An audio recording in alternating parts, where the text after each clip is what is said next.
চলুন বাংলাদেশের জেলা সম্পর্কে চমকপ্রদ কিছু খুঁটিনাটি তথ্য জেনে নেওয়া যাক।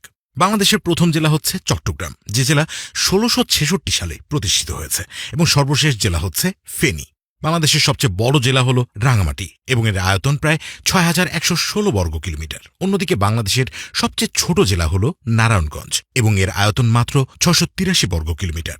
সোনালী আঁশ পাটের জন্য নারায়ণগঞ্জকে প্রাচ্যের ড্যান্ডি বলা হয়। বাংলাদেশের সবচেয়ে জনবহুল জেলা হচ্ছে ঢাকা, যেখানে প্রায় ১.৫ কোটি মানুষ বসবাস করে, এবং সবচেয়ে কম জনবহুল জেলা হচ্ছে বান্দরবান, যেখানে মাত্র ৫ লাখ মানুষ বসবাস করে। বাংলাদেশের সবচেয়ে উঁচু জেলা হচ্ছে দিনাজপুর, যা সমুদ্র সমতল থেকে গড়ে প্রায় ৩৭.৫০ মিটার উচ্চতায় অবস্থিত, এবং সবচেয়ে নিচু জেলা হচ্ছে কিশোরগঞ্জ। আর এদিকে সবচেয়ে বেশি নদী রয়েছে সুনামগঞ্জ জেলায়, যেখানে নদীর সংখ্যা প্রায় ৯৭টি। বাংলাদেশের একমাত্র দ্বীপ জেলা হচ্ছে ভোলা।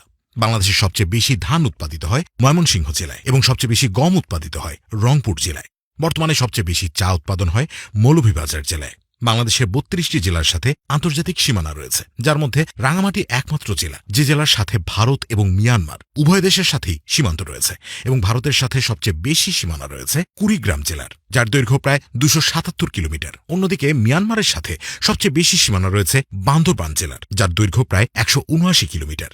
বাংলাদেশের দক্ষিণে বঙ্গোপসাগর হওয়ায় বাংলাদেশের বেশ কিছু জেলার সাথে সমুদ্রের সংযোগ রয়েছে। সেগুলো হলো চট্টগ্রাম, কক্সবাজার, নোয়াখালী, লক্ষ্মীপুর, ফেনী, ভোলা, পটুয়াখালী, বরগুনা, বাগেরহাট, খুলনা, সাতক্ষীরা এবং পিরোজপুর জেলা। অন্যদিকে সমুদ্র থেকে সবচেয়ে দূরের জেলা হল পঞ্চগড়, যা একদম উত্তরের সীমান্তবর্তী জেলা।